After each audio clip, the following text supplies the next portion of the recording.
बिस्मिल्लाहिर्रहमानिर्रहीम अस्सलाम वालेकुम रहमतुल्लाह। 26वीं आईनी तरमीम जिस तरीके से पास की गई है उसके बारे में इंकशाफात आने का सिलसिला शुरू हो गया है। और सबसे पहले जो है मौलाना फजल रहमान की जानिब से इस तरमीम के मतलब इंकशाफ किया गया है। अब मौलाना क्योंकि इसमें सबसे फ्रंट लाइन के ऊपर खड़े थे और बिल्कुल फ्रंट फुट के ऊपर थे। मौलाना PTI भी मौलाना के साथ जुड़े हुए थे, बिलावल भुट्टो भी मौलाना को इंगेज कर रहा था, नून लीग भी बिलावल के पीछे पड़ी हुई थी, इस्टेब्लिशमेंट भी सारी की सारी डिपेंड कर रही थी मौलाना के ऊपर। तो मौलाना ने ये 26वीं आईनी तरमीम के मतलब कच्चा चट्टा खोल के रख दिया।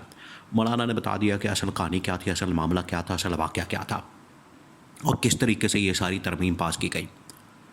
दूसरी जानिब जो जजेस है अंदर सुप्रीम कोर्ट ऑफ पाकिस्तान के अंदर बड़े अहम तरीन मुसद्दका क्रेडिबल सोर्सेज से ये इन्फॉर्मेशन बाहर निकली है कि जो टॉप के जजेस हैं जिसमें 10-12 के करीब, बाकी उसमें 3-4 जजेस आप मिला लें नून लीग के हैं और बाकी 2-3 एडहॉक जजेस हैं, लेकिन जो 12 टॉप के सीनियर अहम तरीन जो जजेस हैं वो इस बात के ऊपर मुत्तहिद हो चुके हैं कि हमने हर सूरत में इस आईनी तरमीम को उड़ाना है, वरना ये हमारे गांठें फिट हो जानी है। अगर हमने इस वक्त इस सिलसिले को बंद ना किया तो ये 27वीं, 28वीं, 29वीं और तब तक ये तरमीमों का सिलसिला जारी रहेगा जब तक ये मुकम्मल कंट्रोल अदलिया के ऊपर नहीं कर लेते। असल में तो इनके लिए मसला तो अदलिया बना हुआ है ना। अदलिया ने जिस तरीके से इनको पकड़ा है, अदलिया ने इनको जिस तरीके से ट्रैक के ऊपर लाने की कोशिश की है हुकूमत आ नहीं रही। हुकूमत के क्योंकि तेवर बढ़ गए हैं, हुकूमत को तो गंदी आदत पड़ गई है। हुकूमत को तो आदतें हैं या हुकूमत को आदत पड़ी हुई है कि किसी तरह से कंट्रोल किया जाए, सारा निज़ाम कंट्रोल किया जाए, सारा सिस्टम कंट्रोल किया जाए। हुकूमत को तो ये आदत पड़ी हुई है, वो अब इसमें आ नहीं रहे इस चक्कर में कि अदलिया के कंट्रोल किए बगैर हम कैसे चल सकेंगे।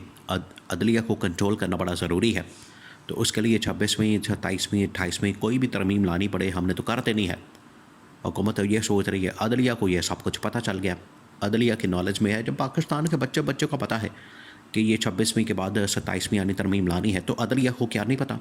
अदलिया तो फिर पावर के अंदर है, पावर कॉरिडोर्स के अंदर है, उसके पास तो सारी फर्स्ट हैंड इन्फॉर्मेशन आती है और उसके पास तो सारा कुछ होता है। 12 जजेस असल में इस वजह से भी मुत्तहिद हुए हैं क्योंकि कादी पाइज ईसा ने पिछले 1 साल से पाकिस्तान की अदलिया को जिस तरीके से नुकसान पहुँचा के उसका बेड़ा गर्क किया है,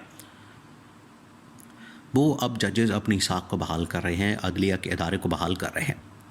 और उनको पता है कि अदलिया के साख के ऊपर जो सबसे बड़ा हमला किया गया, सबसे बड़ा, वो था 26वीं आईनी तरमीम। ये ना सिर्फ आइन के ऊपर हमला था बल्कि अदलिया के ऊपर।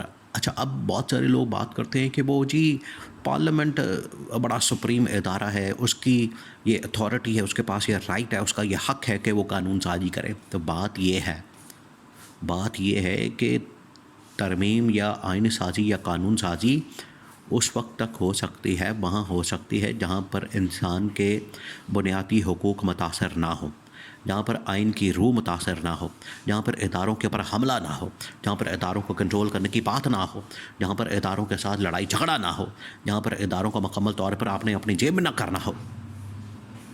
अगर आपने आईनी तरमीम करनी है, अगर आपने कोई कानून साजी करनी है तो बिल्कुल करें जिसका पाकिस्तान को भी फ़ायदा हो, आवाम को भी फ़ायदा हो, मुल्क को भी फ़ायदा हो। ये तो नहीं आपने खाली अपना पेट भरना है और अपनी हुकूमत और अपने इक़्तिदार और अपनी लूट मार की खातिर ही आपने पार्लियामेंट को रबर स्टैम्प के तौर पर इस्तेमाल करना है और उसमें आपने ये रास्ता निकालना है क्योंकि पार्लियामेंट बड़ी सुप्रीम है, इस वजह से हमारे पास ये राइट मौजूद है। तो जिस तरीके से आईनी तरमीम की जा रही है, मौलाना ने उसका खाता खोल दिया, कटा खोल दिया। मौलाना ने कहा है कि ये बताएं नून लीग वाले इन्होंने कितने बंदे ख़रीदे हैं। मौलाना ने कहा हकीकत ये है कि इन्होंने तकरीबन को 15 बंदे ख़रीद लिए थे, 15 बंदे इन्होंने तोड़ लिए थे और भी बंदा जो है इन्होंने रेट लगा लिया था जिसको 100 करोड़ की ऑफ़र की गई थी। तो इन्होंने 15 बंदे तोड़ लिए थे, 15 और टोटल 15-20 इनको चाहिए थे। 8 वोट हमने दे दिए तो उसकी वजह से इनके 5-6 वोट इनको दरकार थे PTI के। तो मौलाना ने कहा कि हम तो ये सारा कुछ इस वजह से कर रहे थे ताकि हमारी जो तजावीज़ है वो इसमें शामिल कर ली जाएँ, आइन को इतना ज़्यादा ना बिगाड़ दें, आइन को बिल्कुल ही हुलिया ना बिगाड़ दें, आइन को बिल्कुल ही तबाह बर्बाद ना कर दें, इस वजह से हम चले गए उसमें। मौलाना भी खैर इसमें अपनी बीच में कोई 2 नंबरी लेकर बैठे हुए, उन्होंने भी कोई लोचा तला انہوں نے بھی کوئی صحیح کام نہیں کیا. بندے بہرحال مولانا نے اس بات کا انکشاف کر دیا کہ بندے توڑے گئے, بندوں کو علیحدہ کیا گیا, بندوں کو اندر سے پیسے آفر کیا گیا اور لوٹے کر کے. دیکھیں یہ جو لوٹا کریسی کا کلچر ہے یہ بھی آخرکار عدلیہ کے اوپر پڑ جاتا ہے, عدلیہ کے اوپر الزام آ جاتا ہے. ایسے دنوں ہی ججز جو ہیں وہ اکٹھے ہو کے اور متحد ہو کے اور انہوں نے ایکا کیا ہے, انہوں نے آپس میں اتحاد کیا ہے, انہوں نے ایک ون پیج کے اوپر آئے ہیں کہ یہ جو بھی باہر مسئلہ کھلتا ہے اس میں عدلیہ جو ہے وہ رگڑی جاتی ہے. اب یہ جو آئینی ترمیم کے لیے آئین کے اوپر حملہ اور عدلیہ کے اوپر جو حملہ کیا گیا اس کی سہولت کاری قاضی فائز عیسیٰ نے کی. قاضی فائز عیسیٰ نے یہ سارا لوٹا کریسی کا راستہ کھولا. قاضی فائز عیسیٰ نے یہ 63A کا فیصلہ تبدیل کیا جس کی وجہ سے یہ ہارس ٹریڈنگ اور لوٹا کریسی اور چھانگا مانگا کی سیاست جو ہے وہ ہو سکی, ممکن ہوئی. اور پیچھے نواز شریف بیٹھ کے, نواز شریف دیکھیں ایک اس نے آئینی ترمیم کے لیے تو یہاں پر اس کو روکا ہوا تھا, اس کو ڈنڈا دے کے اس کو یہاں پر باندھا ہوا تھا. تو اب سپریم کورٹ کے جو ججز ہیں وہ اکٹھے ہو گئے. انہوں نے کہا ہے کہ یہ سارا اندر انہوں نے سہولت کاری ہو رہی تھی, 63A کا فیصلہ بدل دیا, ہمارے منہ کے اوپر کالک مال دی, یہ چھانگا مانگا کی سیاست کھول دی اور یہ اندر بقاؤ مال چل رہا تھا. اندر دیکھیں بقاؤ مال چل رہا تھا. نیچے سے یہ جو ججز کمیٹی کی انہوں نے چینج کی تشکیل, نیچے سے انہوں نے اٹھا کے جسٹس امین الدین خان کو, اپنے دوست کو قاضی فائز عیسیٰ نے جب لا کے بٹھا دیا تو سارے جج منہ دیکھ رہے تھے کہ یہ کیا تماشا لگ رہا ہے, کیا تماشا چل رہا ہے اس عدلیہ کے اندر. اسی وجہ سے وہ سارے اکٹھے ہوئے کہ یہ بیچ میں سے وہ جو نکلا ہے کنویں میں سے پھر آپ کو پانی صاف کرنے کے لیے کتا نکالنا پڑتا ہے. آپ اس میں سے جتنا مرضی پانی نکالتے جائیں کنواں صاف نہیں ہوگا. جتنی دیر تک آپ اس میں سے کتا نہیں نکالیں گے کنواں صاف نہیں ہوگا. وہ نکلا تو پھر اس کے بعد دیکھیں صورتحال بہتر ہونا شروع ہو گئی. ججز کی واپسی, ججز کی ساکھ, ان کا امیج, منصور علی شاہ کو, منیب اختر کو عزت ملنا, سب کچھ شروع ہو گیا. تو یہ چیزیں جو ہیں وہ نارمل اب ٹریک کی طرف جا رہی ہیں. پاکستان اب اس طرف جا رہا ہے. اب چیزیں آخرکار ایک ایک کر کے جو غیر قانونی کام ہیں وہ کھلنے ہیں.